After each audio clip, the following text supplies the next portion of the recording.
Okay, cool. So, going back to this, let's come back to today. Okay. And I'm also incorporating elements of timeline or time distortion, where we're going into the future and we're going into the past. And what that really causes a person to do is, what did you experience there? Just now? It was like I came out of. It was kind of like I just kind of snapped back. Okay, snap back from where or into what? From the future. I wasn't here, and I'm kind of drifting back into it. Okay. And this is very common. It happens all the time. In fact, while you're watching this, you may have noticed that you are doing the same thing, asking yourself, well, where am I going to be in 2 to 3 years, or in 5 years, where will I be? These create transderivational searches within us. Mm-hmm. We go inside, and we have an external reality, and these are the things that we're interacting with in our environment on an external basis. And then internally, we have a way to create, so we can create hypothetical situations, or we can remember memories, and we can even change the content or the context of those memories within our mind. We have a lot of flexibility like that. And so transderivational search, or TDS, is when somebody will go into the future or into the past, and they'll access, a random memory or a specific memory and try to create meaning out of the words or the experience that they're having on an external basis. So, like for example, when I ask you, what color is your car? It's black. Okay, how do you know it's black? Because I just looked at it.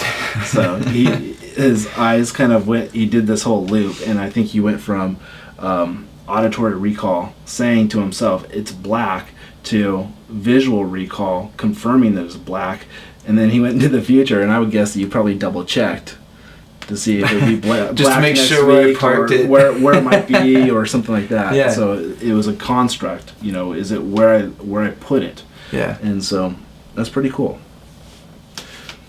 Well, good, Dave. You're cool. Thanks, man. I appreciate it. Do you think that this would be of value to people? Because here's what my major breakthrough was in developing this and developing the coaching gym. A lot of big changes can happen in less than 10 minutes, and that is the power of NLP. It is transformational, and that's where it can really tie in. And these are the submodalities, the predicates. Submodalities are the ways that we access our 5 senses, and the ways that we interpret the information or manipulate the information that we're working with. And predicates are the ways that we verbally express what we're experiencing. And these are so powerful by going in and shifting around somebody's submodalities. Like, for example, Dave's situation, we did a parts integration where we put together a side of him that wanted to stay safe and a side of him that wanted to achieve certain things. And they both had similar outcomes. And I've done this enough to realize that there's a highest and best intention of any behavior that's occurring. And once you get into that symptom and you realize, you can discover what it is that symptom is creating, why there's a problem state that's occurring, then you can pull that apart and you can find out what the highest and best intention is of it. And it's like, think about this. The best analogy I could put, always, it goes back to your parents. No matter who your parents are, no matter what they did, in most cases, they were doing the best that they could based upon the resources that they had at the time. And things changed. People gain more experiences, they gain more knowledge, they gain more economic resources, whatever it might be. And in the same way that you and I, all of us, are acting based upon the resources that we have today. Mm-hmm. And some of us, we've achieved certain levels of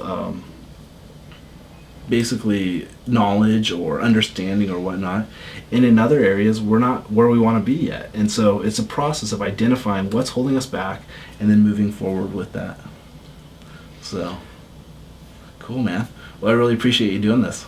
I appreciate you doing whatever you just did. How do you feel? What are you experiencing? I feel warm and very comfortable. Lighthearted. Okay. I was kind of actually nervous about coming in and doing this. I wasn't sure I wasn't nervous about doing this. I was nervous about the future. Okay. And actually going through with the coaching and doing that kind of stuff. Well, So. do you have a pretty clear path toward what you want It's to a achieve? highway. It's a highway? Yeah. Okay. You cut those things out of your way? I cut large paths. Okay, cool. It just happens. It happens in our language. There's a lot of people following. Good, man. Well, we follow others and we lead some, you know. Mhm. It's just a process in life. So Mhm. and we're all here to add value to other people's lives. That's right. So cool. Well, thanks for watching. I hope this has been informational to you. And go out there and be amazing, regardless of what you do. Stay heart-centered and go affect lives. Thanks.